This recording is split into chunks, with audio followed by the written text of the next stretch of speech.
组会被导师喷得狗血淋头，我坐在楼梯间破口大骂：嘴毒的老头子，早晚有一天我要嫁到你们家，骂你儿子，打你孙子，让你敢怒不敢言，哈哈哈！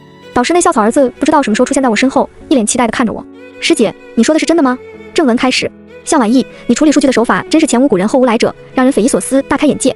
我在实验室撒把米，鸡都做得比你好。你一个工科研究生，论文写得跟《红楼梦》一样，文学界真欠你一个诺贝尔奖。我熬夜写了一宿论文，组会上却被导师喷了个狗血淋头。组会开到晚上10点，师兄弟们都疲惫地散去，我一个人坐在楼梯间，手指在地上画着圈圈，破口大骂：嘴毒的老头子，当着师门上下那么多人的面骂我，我不要面子的吗？早晚有一天我要嫁到你们家，骂你儿子，打你孙子，你只能在旁边看着，还不能插嘴，让你还跟我嚣张，哈哈哈！一想到我指着导师的帅气儿子鼻子骂，导师在旁边敢怒不敢言的样子，我心里爽死了，仰天长啸3声。突然，一个强压着笑意的声音在我耳边响起：师姐，你说的是真的吗？我惊吓地一转头，直接对上导师儿子的那张帅脸，他正弯腰看着我，笑得眉眼弯弯，眼里好似还闪着期待。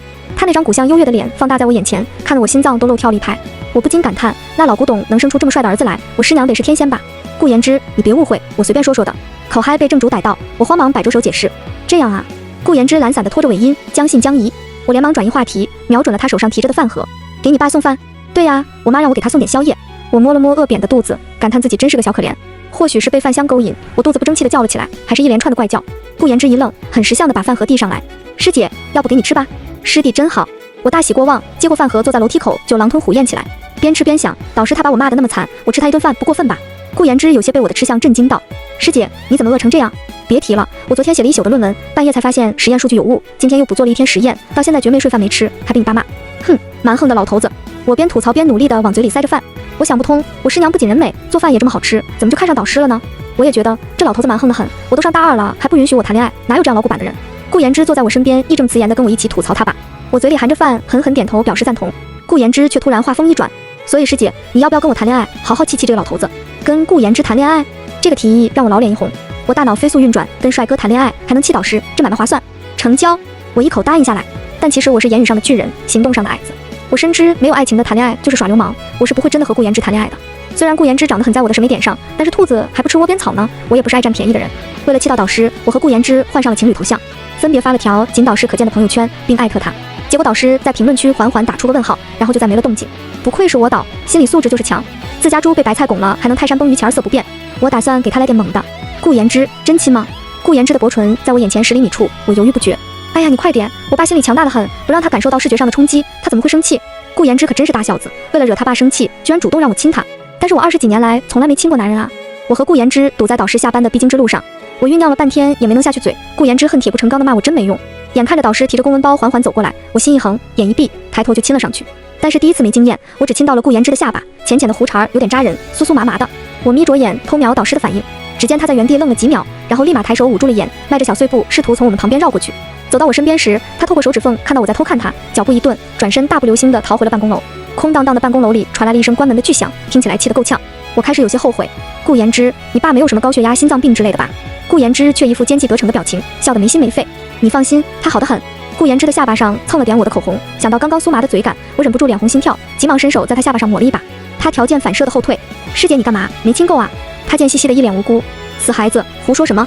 他依然嬉皮笑脸，轻身过来。不过师姐嘴真软。我反手一拳捶在他胸口。臭小子，敢占师姐便宜？师姐，是你亲了我，是你占我便宜吧？他楚楚可怜的样子真是引人犯罪，想好好欺负一把。算了算了，导师就这一根独苗，还是别被我摧残了吧。应顾言之的强烈要求，我时不时的和他成双成对的在导师面前刷存在感。知父莫若子，导师好像真的被我俩气得不轻。远远的看到我，导师拔腿就跑。后来的几次组会，听完我的汇报，他都是铁青着脸，一言不发。元旦那天是师门的例行聚会，顾言之有事来晚了，拉了把椅子，大拉拉的在我旁边坐下。对面导师的目光在我俩身上转来转去，我刚抬眼看过去，他就1秒低头，用筷子扒拉着碗里的菜。这老头好像真的被我刺激到了，不会气到自闭了吧？偏偏顾言之还火上浇油，他故意贴近我，明目张胆的伸手用小拇指勾了勾我的。我一个机灵抽回手，你干什么？我爸看着呢。顾言之一脸无辜的解释。我开始打退堂鼓。老头子虽然嘴毒了点，科研水平还是1等1的，在这个师门里我学到了很多东西。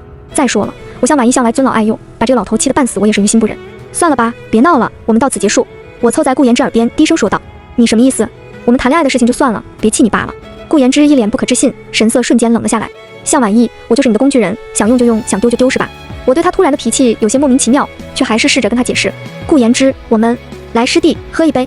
我还没说完就被旁边师姐的敬酒给打断了。顾言之端起酒杯跟师姐碰杯，故意把我们之间的距离拉远了些，整晚没再跟我说过半句话。整场师兄弟们相互敬酒，他都照单全收。他和大家谈笑风生，唯独对我冷脸。他刻意躲避我，让我莫名有些失落，食不知味。好不容易挨到饭局结束，导师突然 Q 我们：言之，你送下婉一师姐，她喝的有点多。我导师还是很细心的人，我酒量不好，只敬了导师几杯就有点酒劲上头，脸红得像个烤红薯。顾言之还在跟我生气，没有说话，气氛有些尴尬。我摆摆手拒绝：没关系，老师，我没事可以自己回去。顾言之，导师厉声喊了他的名字。顾言之拿起我放在椅子上的背包，低声说了句走吧，就率先出了门。他不想理我，沉默地跟在我身后，一直到我宿舍楼下，我同班同学宋奈等在那儿。他捧着一束红玫瑰，手里还有个心形的盒子。婉意，生日快乐！差点忘了，今天除了是元旦，还是我的生日。我也不傻，宋奈三番两次向我表达过好感，他今天这架势大概要是表白的。我扪心自问，和他坦坦荡荡，可被顾言之看到，却莫名有种被捉奸在床的感觉。顾言之比我还先发声，他站在宋奈面前，身高原因压迫感十足。你们什么关系？宋奈此刻却红着脸支支吾吾起来。该死的，你这会儿矜持扭捏的什么劲儿啊？我赶紧出声解释，别误会啊，我们不是。向婉意，所以你有男朋友了，还答应跟我谈恋爱？你吊着我？顾言之看起来怒不可遏，眉头紧锁。我也一瞬间怒气直冲头顶。他说什么话？我吊着他？顾言之，我们一开始谈恋爱就是假的，假的你懂不懂？我不喜欢你。顾言之冷哼，啊，不喜欢我，你还说要嫁给我，要给我生孩子？宋奈还在这儿呢，我被顾言之臊得满脸通红，气得我口不择言。顾言之，我那都是气话，我才不喜欢你，你一个小屁孩，幼稚死了，我怎么可能会喜欢你？我一向嘴比脑子快，话冲出口，我和顾言之都愣在了当场。对，我是小屁孩，我幼稚，所以你喜欢他。顾言之满眼失望，冷笑着红了眼。我一瞬间竟然生出些心疼的感觉，可我不知道该怎么说。本来我们一开始就是为了气他爸。顾言之把背包递回我手里，失魂落魄地转身离开。他落寞的背影刺得我眼睛有些痛。婉意，对不起，我不知道你和他，我给你造成困扰了。宋奈不知所措地跟我道歉。没有，我跟他没关系。我倔强地别开眼，声音不自觉地哽咽起来。听我这样说，他眼神亮了下，我立马否认，跟你也没有，谢谢你的喜欢，但是对不起，我不喜欢你。宋奈垂着头盯着脚尖。我明白了。我心烦意乱地回到宿舍，把背包一甩，瘫坐在椅子上。这顾言之真是半句都不听人解释。突然感觉背包里有什么东西硌了我一下，我翻出来一个盒子，打开来，里面是一枚银质的戒指，仔细看内环还刻了个小小的婉字，附带着还有一张贺卡。婉意，生日快乐！第一次做戒指不太好看，希望你别嫌弃，我以后会做得更好的。落款顾言之。愧疚感瞬间涌上我的心头，原来他知道我的生日，还精心准备了礼物。可我晚上都跟他说了些什么呀？我抓狂地扯着头发，碰巧闺蜜打电话来祝我生日快乐，我一股脑跟她讲了这些事。闺蜜帮我冷静分析，婉意，有没有可能在顾言之眼里，你们就是在真的谈恋爱？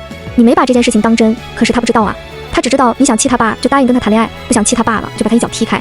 在他看来，你现在就是个渣女，玩弄他的感情。闺蜜一语惊醒梦中人，难道顾言之真的当真了？我是渣女，我玩弄他的感情，他对我有感情。想起晚上他伸手过来时，我摸到他掌心有些粗糙破皮，该不会是打磨戒指时弄的吧？完蛋了，顾言之好像真的喜欢我，但我好像伤了弟弟的心。我拉不下脸来跟他道歉，他也很硬气的没有理我，一直到放寒假我都没再见过他。放假在家抓耳挠腮写不出论文的深夜，我刷到导师的朋友圈，原来导师他们一家都回了老家过年，而他们老家和我家在同一个城市。我妈得知后一定要请导师全家吃个饭，说什么要尽地主之谊。导师全家那不是还包括顾言之？我俩还在冷战中，我不知道怎么面对他。我三推四推，终于打消了我妈的念头，不过她还是坚持让我去导师家拜年。我一拖再拖，从正月初一拖到了正月15还没去。我妈阴阳怪气地说，你怎么不中秋再去拜年？熬不过我妈的长枪短炮，我一直等到顾言之发朋友圈说出去玩了，才敢提着大包小包的礼物上门。师娘见到我很开心，拉着我聊东聊西，导师却显得很不自然，坐在我们旁边，不知道是该看书还是该看手机。师娘有点不满，直接 Q 他，老顾啊，你学生来看你了，你怎么一句话不说？导师挨不过师娘的灼灼目光，憋了半天才开口，小论文写完了吗？开学可以投期刊了吗？我的笑容瞬间凝固在脸上。我的导，你怎么哪壶不开提哪壶啊？师娘白了他一眼，你不会说话别说，大过年的能不能让孩子休息一下？导师听话的低头摆弄手机，嘴里嘟囔着，我说我不说你非得让我说。师娘做了一大桌子菜，还拿出了一瓶黄酒。婉意，这是我娘家哥哥寄来的黄酒，说是喝了对身体好，尤其是女生。我感冒了喝不了，来你陪你导师喝一点。苍天可见，我只知道我酒量不好，但从来不知道我喝多了会如此癫狂。几杯黄酒下肚，我拽着导师的衣角哭诉，老师，你实话实说，我科研水平是不是真的很差？呜呜，你每次都骂我，可我已经很努力了，我不要面子的吗？呜呜，我好笨，我不配做你的学生。呜呜，师娘把我抱在怀里，一边安慰我，一边埋怨导师，老顾啊，你怎么把学生逼成这样了？什么实验做不出来就不做，至于把孩子搞成这样吗？我醉得厉害，师娘留我晚上在她家睡。老家的房子没有客房，师娘直接把我安排在了顾言之的卧室，熬夜写了几天论文，终于在酒精的作用下美美睡了一觉。醒来却是晴天霹雳，许久未见的顾言之仰面靠坐在床头，我还牵着他的手，准确的说是我紧攥着他的手。顾言之的睡颜真好看，我还来不及欣赏，他立马醒了过来。你醒了？他甩着手腕跟我说道。我突然意识到此刻我穿着紧身秋衣，赶紧拉着被子盖在胸前。顾言之，你怎么跟我睡在一起？你不想睡沙发，把我叫起来睡沙发呀？顾言之嗤笑一声，抬手摸摸我的额头。你喝多了失忆了是吧？我半夜回来看你睡在这儿就准备走，是你死抓着我的手不让我走，还跟我说了好多道歉的话。道歉？该死，完全想不起昨天说了什么。我知道我潜意识里是喜欢顾言之的，不然我也不会口嗨要嫁进导师家。我不会说了什么不该说的吧？为了挽尊，我立马否认。顾言之，我昨天喝多了，不管说了什么都不是我的真心话，你不要当真哈。顾言之拧开了一瓶矿泉水，咚地放在床头柜上，语气哀怨。行，我知道师姐你最擅长说谎了，什么都不是你的真心话。我生硬的转移矛盾，那就算我拉着你，你怎么不甩开我？你喝多了有牛劲知不知道？一个小姑娘手劲大的能拧钢筋，我手都麻了。我被她揶揄的脸红一阵白一阵。晚意啊，起床吃早饭了。门外师娘在喊我，吓得我连滚带爬的下床就往外跑，生怕下一秒师娘就进门。顾言之一把把我拽回床上，衣服都没穿好，跑什么跑？我努力想挣脱他却不能，他居然说我有牛劲，求你了，不能让他们看到我和你在一起。顾言之不悦的挑眉，怎么？我见不得人，拜托拜托！我双手合十跟他祈求，他挨不过我祈求的眼神，无奈的叹了一口气。我出去，我扒着门缝看师娘在跟顾言之说话。你不是说要明天才回来吗？怎么现在回来了？你师姐睡在你房间，你看到了没？顾言之一脸轻松，是吗？我刚回来，没看到。师娘松了口气，那就好，别冲撞了人家。我收拾好出来时，已经不见顾言之，只有导师和师娘坐在餐桌前。我随口问道：顾言之呢？哎，你怎么知道言之回来了？他说没看到你呀。师娘质疑我，我心里咯噔一下，哎呀，我这笨脑子怎么自己暴露了？导师不知道怎么像是被吓到了一样，手一抖，泼了半碗豆浆出来。啊，是那个，我刚穿衣服的时候听到他的声音了。我拙劣的解释，好在师娘没有深究。言之啊，去找他发小了，好不容易过年见一次，恨不得天天待在一起。我松了口气，走了就好，不然这顿早饭我肯定是坐立难安。情绪稳定下来，失去的记忆也慢慢回到我脑子里。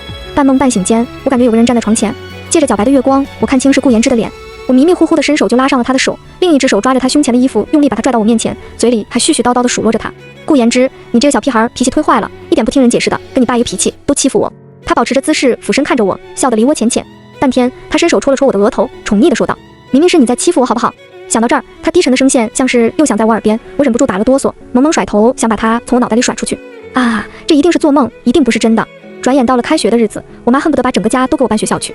20寸的行李箱被我妈装了40斤的行李，外加一个蛇皮袋子。我没忍住发朋友圈吐槽我妈的壮举。顾言之言简意赅地评论了句：时间、车次。他这是要来接我吗？其实顾言之这个弟弟真的挺好的。我开心地跳到床上，抱着玩偶扭来扭去。我妈路过像看傻子一样看着我，然后又往我的行李箱里塞了2盒一直玩。返程那天出了站，我便开始左顾右盼，顾言之应该会来接我的吧。结果顾言之没等到，宋奈不知道从哪里钻出来了。自从我明确地拒绝了他后，他说要跟我像哥们儿一样相处。他从后面窜出来，使了十足的力拍了下我的肩膀。好巧啊，婉意，我们居然是坐同一趟车来的。我就说身影看着这么熟悉，真的是你？是好巧啊。我的笑容有点僵硬。他自然地接过我的蛇皮袋子，扛在肩上，叫我跟他一起回学校。我依然不放弃地四处张望，但确实没看到顾言之的身影，只好跟着宋奈一起走。怕他来迟了和我错过，我还给他留了言，告诉他我和同学一起回学校了。结果一直等到晚上，他都没有丝毫音讯。我给同学分完了蛇皮袋里的零食，最后还剩我妈让我给顾言之带的他爱吃的牛肉干。我收拾好东西，便去他宿舍楼下找他，站在外面给他打电话。顾言之，我在你楼下，我妈让我带了点牛肉干给你。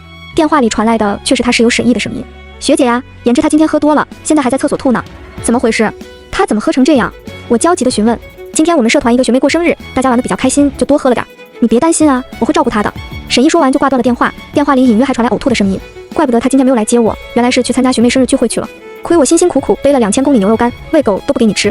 一晚上，我把学校里的猫猫狗狗喂了个遍，他们把我当成了大哥，一只只跟在我身后，开心地摇着尾巴。我撸着猫，摸着狗，满意地点点头。转念一想，顾言之竟然还不如这些猫狗有良心。刚开学，我们学院本科生学生会和艺术学院搞了个什么联谊活动，室友非拉着我一起参加。我论文投稿还没着落呢，连连拒绝他。文山，本科生的联谊活动我们去干嘛呀？文山边画眼线边反驳我，本科生的活动也没规定研究生不能参加呀。而且我听说艺术学院的男生都超帅的，肯定比我们学院这些工科男强，这怎么能灭自己学院威风，长别人学院志气呢？为了纠正他这种崇洋媚外的思想，我分辨道：我们学院还好吧，顾言之就不错呀。文山一口咬定：对，就是顾言之，你导师的儿子，他今天也会去哦。听到顾言之会去，我敲键盘的手一顿，感情这小子这么多天联系不上，都是在忙活这些事情，我非去看看不可。我把包往肩上一甩，拉着文山就冲出门。草坪上拉着氛围灯，青春洋溢的大学生们围坐在一圈，中间一男一女在唱歌。没错，唱歌的男生正是顾言之，女生穿着粉粉的短裙，长相甜美可爱，两人声线一个甜美一个低沉，合唱一首情歌，下面观众的手都要挥断了。顾言之的目光撞上我时有一瞬间的慌乱，唱错了拍子，女生紧张地望向他，俊男美女，好不养眼。文山显然对唱歌没什么兴趣，他拉着我混入了艺术学院的桌游堆里。刚巧顾言之的室友沈毅也在，他一见到我就激动地冲顾言之招手：言之，快来，你师姐来了。我来就来呗，你喊他干嘛？因着顾言之的关系，我和沈毅也很熟，说话比较随意。刚结束一曲的顾言之顺从地走了过来，当然身后还跟着那个女生。他们坐在了我对面，女生很快加入桌游战局。顾言之沉默地摆弄着手机。学姐，你怎么也来参加联谊活动了？沈毅有一搭没一搭地跟我聊着天。我直接引用文山的话：怎么，本科生的活动也没规定研究生不能参加呀？不是这个意思，学姐，你不是有男朋友吗？我哭笑不得，这谁传的谣言？他下意识看向顾言之，言之，你小子谎报军情是吧？是不是怕我们追你的美女师姐呀？真不够意思。顾言之被枪也不恼，反而低头嘴角噙着笑。沈毅憨憨一笑，学姐，听言之说你妈妈做牛肉干那真是一绝，秒杀所有零食店。你上次不是给言之送了吗？还有没？整点尝尝呗。你给我送了牛肉干？什么时候？哦，就是他过生日，你喝多了那天。沈毅下巴扬了扬，指向了顾言之身边的女生。对上了，原来还是他。前几天高高兴兴过生日，今天甜甜蜜蜜唱情歌。顾言之，我真是信了你的邪，你喜欢我。东西呢？顾言之还有脸问，我一肚子邪火没处撒，喂狗了。我坦白回答，什么意思？字面意思。说完，我拉着文山就往外走。文山一脸惊讶，回头看着艺术学院帅哥，依依不舍。顾言之和沈毅神情复杂的愣在原地。组里的大师兄快要毕业了，组织师门上下一起去海边烧烤，叫我通知顾言之一起，我没通知。切菜时，两个师兄在后面谈起顾言之，怎么好久不见言之了？最近几次师门活动都没见他，人家刚刚大二，当然是参加年轻人的活动了。跟我们这群被科研论文折磨的老人有什么好玩的？哈哈，他在本科生学生会，最近好像有很多活动要组织吧？年轻人的生活真是丰富多彩呀，不像我们，按咱导师的严厉程度，能顺利毕业就是万幸喽。真羡慕大师兄啊，博士答辩顺利通过了。哎，师兄毕业之后去哪里工作？话题逐渐偏移，我的关注点却停留在了年轻人3个字上。谁说的女大3抱金砖？分明是女大3个座山。我感觉我和顾言之之间的距离何止隔了一座山。半场时，顾言之突然来了，意料之外，他还带了那天唱歌的学妹，学妹手里还捧了束花。顾言之身边很少有女生出现，此刻高调出双入队，引起了一众师兄弟的起哄。言之，我就说你这么长时间不出现，是有情况了。有学妹作陪，自然就不来找我们这些师兄师姐玩了，哈哈。说说怎么好上的？别拿我开玩笑了，师兄，哪有的事儿。顾言之的语气像是害羞，我背对着他们，用力的给牛肉刷着酱，努力装作听不见，与我无关，其实耳朵恨不得飞到他们那儿。这学妹我可见过呀，学员公众号发了推文，联谊活动，你俩可是封面哈，相当般配。学妹帮着顾言之解释，学长真的不是你想的那样的，你们聊，我去那边。学妹躲到了一旁，顾言之小声嘀咕，师兄你们别说了，别让我师姐听到，居然还怕我听到，敢做不敢当。我一时听得出神，忘记了手上还烤着肉，油滴到炭上，火苗噌的窜起来，吓得我尖叫着跑开。顾言之立刻冲上来，拉着我的手仔细翻看，怎么样，烫到没？我没事。我别扭地抽回手，继续翻动着炭火上的烤串，希望还能拯救一下。一旁的师兄喊我，师妹，你这牛肉烤多久了？都烤老了。我本就心烦气躁，火气上涌，开始炮火乱射，想吃自己烤，还挑3拣4起来了。说完，我便撂挑子不干了，自己拉了把椅子，找个阴凉处坐下。顾言之假装不经意地跟了过来，手里还拿着我刚烤糊的牛肉串，边吃边吹彩虹屁。师姐，谁说你这牛肉烤老了？这牛肉太好了。师姐，你这厨艺都能上综艺做饭了。师姐，我就爱吃你烤的肉，再给我烤2串呗。顾言之像只聒噪的鸭子，在我身边转来转去，我没忍住张口呛他。师姐，师姐，师姐，你怎么那么爱叫师姐？非得提醒我比你大，我是你姐吗？顾言之一瞬间呆住，大概没有想到我居然会因为他叫我师姐而生气。婉意，你是不是年龄焦虑了？看着顾言之惊慌的眼神，我有点愧疚，不该朝他发无名火的。有一点吧，我坦白。那我可以问下，是因为我吗？是又怎么样？我也想要个可爱学妹陪我一起玩，不行吗？顾言之抱着手臂饶有意味地看着我，向婉意，你真嘴真硬。我都火冒3丈了，他这种轻松的样子，恨得我牙痒痒，不想理他，转身就走。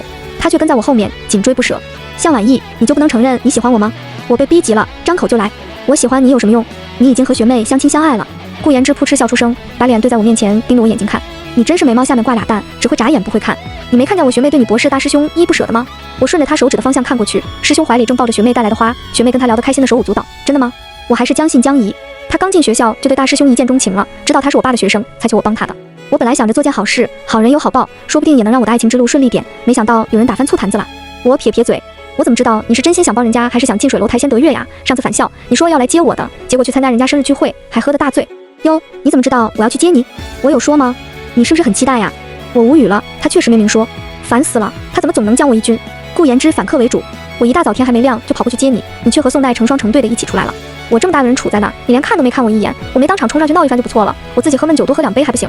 他一顿连珠炮，我自觉理亏，辩解的声音越来越小。我真的没看到你吗？顾言之看我没了气势，满意的笑笑。我大人有大量，所以向婉意同学，你到底要不要和我弄假成真？我猛地抬头，弄假成真这个词还不错。和顾言之确定关系后的第一次约会就撞上了导师。之前假的时候我敢和顾言之牵着手，在他面前招摇过市，现在变成真的我反倒害怕了起来。遇见导师，我的第一反应就是跑，可是手还被顾言之攥着，硬生生被拉了回来。顾言之看向导师的眼神，得意中带着挑衅。救命，我不会，毕不了业了吧？你们父子的斗争，别扯上我呀！你俩谈恋爱了？导师一脸严肃着质问。最菜的学生泡走了自己儿子，导师一定气死了吧？我有点害怕，忍不住往顾言之身后藏了藏。没错，顾言之大方承认，还牵着我的手在导师面前挥了挥。你是真大胆啊，我是真服了。我连毕不了业去摆摊卖袜子都想到了，却没想到我导师激动的一拍大腿，哈哈一笑，太好了，那我是不是可以说话了？婉意啊，你可不知道，这小子还有你师娘都不让我跟你说话呀，非说我会把他媳妇给吓跑了。你那论文我忍了好久了，真的是烂到不行。晚上你来我家吧，我给你1对1好好指导下。等等，信息量有点大。之前导师见到我就跑，不是因为生我气，而是顾言之和师娘叫他不许跟我说话。看着导师急匆匆离开的背影，我忍不住质问顾言之：所以你爸一直知道我们的事，还很支持？当然了，我爸只是嘴毒，他还是很喜欢你的。上次你来我家拜年，他知道我们在冷战，还特意给我通风报信，让我赶回来陪你吃饭。只不过那天遇到了车祸，堵到半夜才回家。顾言之一脸志得意满，怪不得那天导师一整个不自然。确定导师和师娘都不反对，我才如释重负。当晚我抱着电脑，毕恭毕敬地来到了导师家。看得出来，导师急得不行，随便扒拉了2口晚饭就把我拽进了书房。导师指着我的论文，仔细斟酌措辞。婉意，你看这段综述写得不错。我内心一喜，但是最好全部删掉。我的笑容瞬间僵在脸上，这感觉就像给个甜枣再打个巴掌。我放弃挣扎。老师，你想骂什么？要不还是直接骂吧。导师顿感松快，大手一挥。那好，你再看这创新点，都创新到外太空去了，这方法你能实现？还有这段，咔咔。导师刚打开的话匣子被门外师娘的咳嗽声给生生打断。导师尴尬地扶了扶眼镜，话锋一转。啊，我的意思是你还是很有进步的，孺子可教，再接再厉。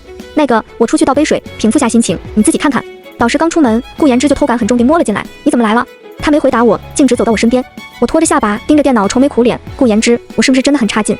别胡说，我爸对研究生的要求不是一般高，你的论文还有改的空间，其他学生都是直接被他打回去重新写的。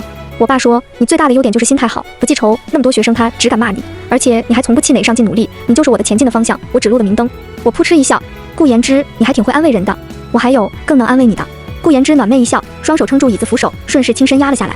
我惊吓出声，你干什么？这是你爸的书房。顾言之厚着脸皮插科打诨，书房是用来学习的，我在学习怎么和你谈恋爱呀？顾言之越压越低，我努力地抵着他的胸口，别这样，你爸随时会进来的。他丝毫不为所动，还调侃我，你不是还放出豪言要骂他儿子，打他孙子呢吗？你怕他？我就随口一说，我当然不敢。我努力地把他推开点距离，以获得一点氧气，我感觉我热得快要窒息了。他低头用鼻尖轻蹭着我的，酥酥痒痒，两人呼吸纠缠，他浅浅地引诱着我，那亲他儿子，你敢不敢？说完，他滚烫的嘴唇直接附了上来，我一秒瞪大了双眼。眼看着门缝中导师端着水杯马上要开门进来，我恨不得一脚踢开顾言之。导师摸到门把手的那刻，师娘突然闪现，一把抓住导师的衣领薅走了他。一连串的激动和惊吓，我心跳如擂鼓。顾言之突然停下来，醉眼迷蒙地看着我，婉意，你心跳好快。我老脸一红，我才没有。话没说完，顾言之再次附上来，攻城略地，把我的惊呼吞没。月光温柔，但不及他。电脑上未写完的毕业论文页面停留在了致谢那一页，最后一句，感谢我的男朋友顾言之，纸短情长，不尽依依。全文完。